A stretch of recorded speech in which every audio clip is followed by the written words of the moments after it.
I would like to take this opportunity to have perhaps speak briefly, addressing our viewing audience, those who are Muslims and who have been writing to me and asking me for guidance. How should Muslims respond to this provocative film, which is so insulting and derogatory to our Prophet Muhammad, Allah's blessings be upon him?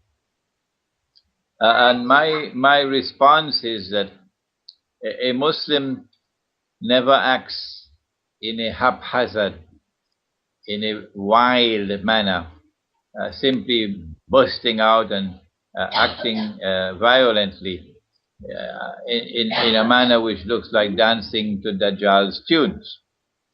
You should not be a people who can be remote controlled. When they want you to come out on the streets, they do something like this. The manner in which Muslims should respond to these provocative acts which are taking place from the Zionist world is to vent their anger and their rage and their indignation on the governments which control the Muslims around the world, which are all either sitting on the fence or in the Zionist camp. The people of Saudi Arabia, their eyes are opening to the massive betrayal of the Saudi regime. I get many emails from Saudi Arabia, and the Saudi people are becoming more and more conscious of the situation. The manner to respond is to respond against your own governments, putting pressure on your own governments, that your governments will remain more faithful to the truth, rather than to sit on the fence for purposes of economic prosperity and voting in the United Nations and voting here and there in order to maintain your balance accounts. This is not the way that people should act who have integrity. The way to act to bring pressure upon governments is peaceful protests. The peaceful protests brought down Hosni Mubarak. There may have been Zionist organizations that work in Egypt trying to push the protests, certainly, but it is also an element of spontaneous response from the Egyptian people, which we should not forget. In the same way that the Soviet Union was brought down, the Berlin Wall was brought down by people who are protesting peacefully. Massive protests peacefully, and they were able to do so much. In the same way, you can come out and protest against your own governments and do what the Egyptian people did, do what the Tunisian people did, rather than to vent your anger and your rage on the American embassies, which is not going to get you anywhere, and attacking American diplomats, which is shameful and disgraceful and ought to be condemned. We should not do to others what we do not want them to do to our diplomats and our embassies. No. So come out and protest against your own governments. Why are you so much concerned about the Syrian government, calling the Syrian government barbaric, calling the Syrian government dictatorships, when the Syrian government, for whatever evils it may have done, it has stood up against Israel, has stood up against the Zionists? Or what about your Saudi government? What about your Qatari government? What about the Jordanian government? What about all of these governments?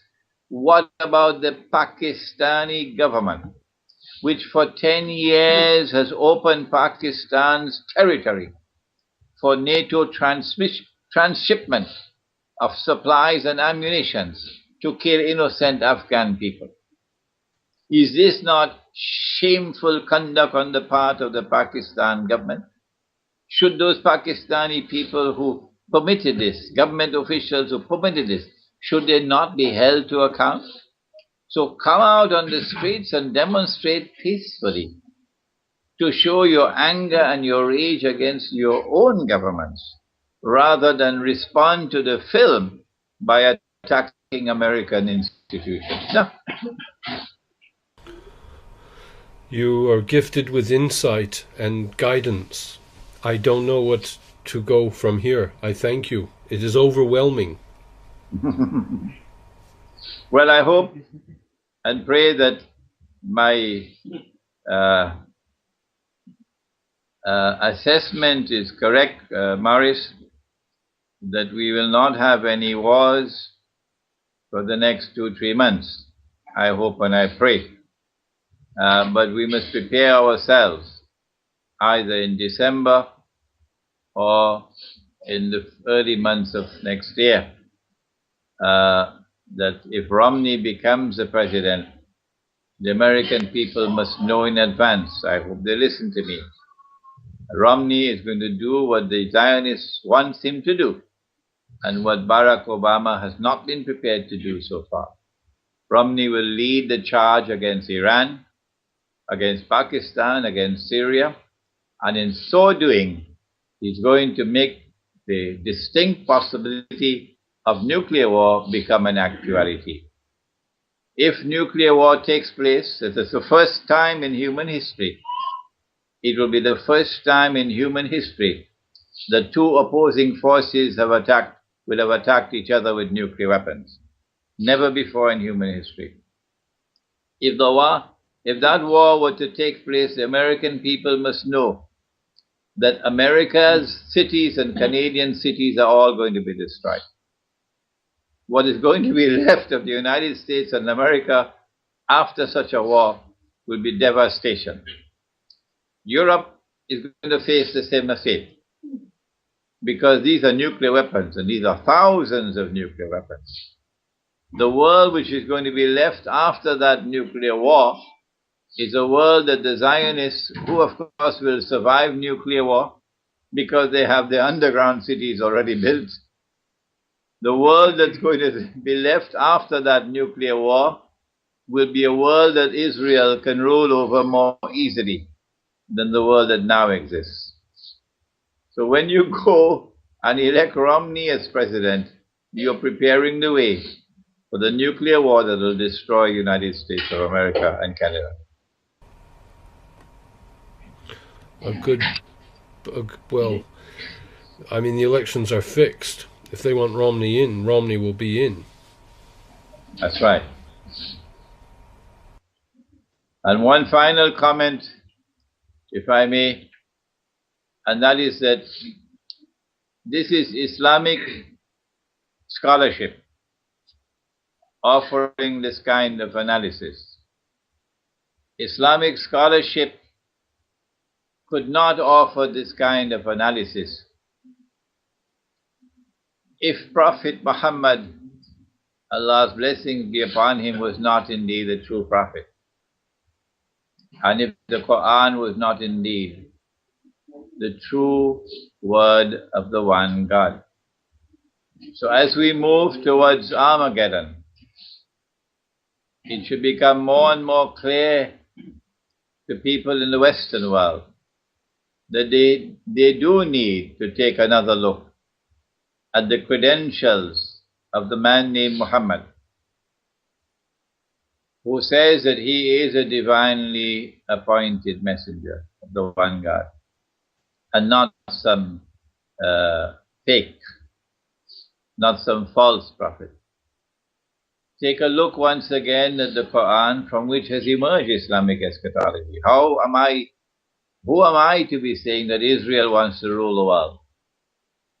Who am I to be saying that Pax Britannica came into being and was then succeeded by Pax Americana, so that Pax Judaica can conclude the process? Where did I get this knowledge from? And when Israel does become the ruling state in the world tomorrow, over a world which has been devastated by nuclear war, that a man will stand up in Israel and declare that he is the Messiah. So there is a religious a religious factor explaining all that is happening now.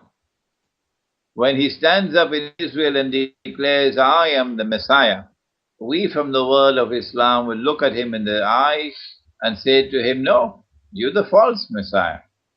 You're the Dajjal. We know you.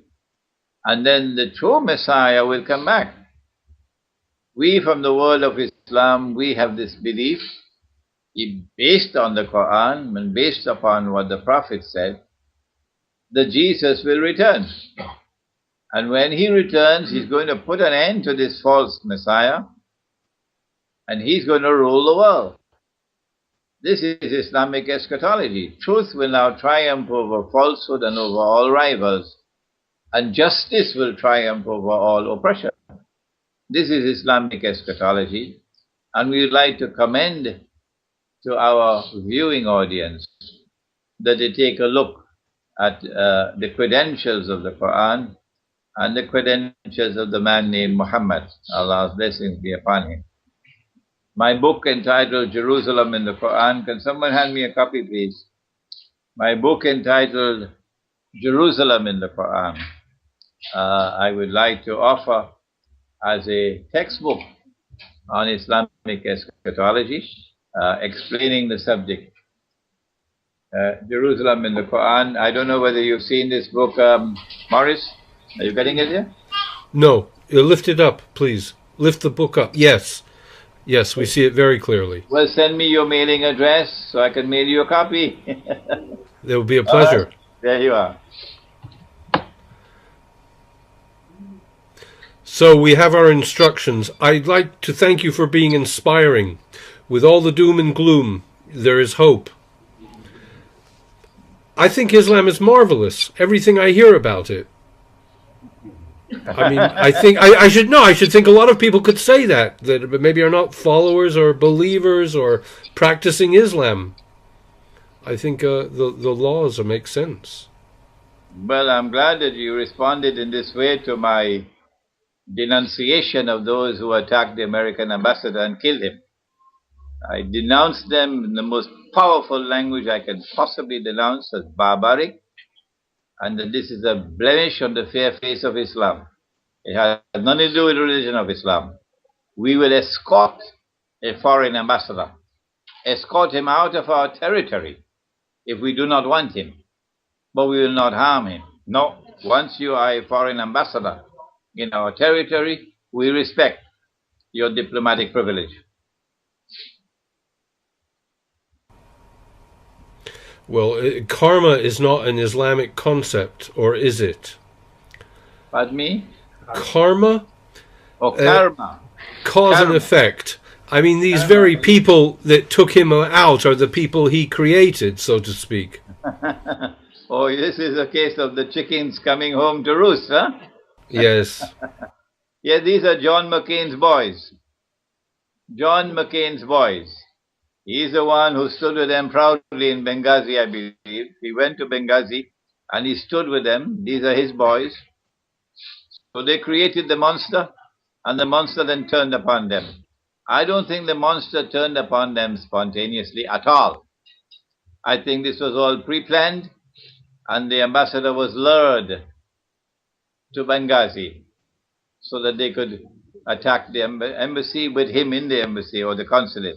It was all pre-planned so that they could use this to inflame public opinion in the United States and impact upon the presidential elections.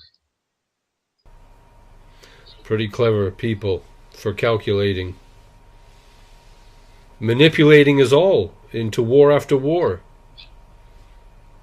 Just pulling the strings and owning the media. That's right.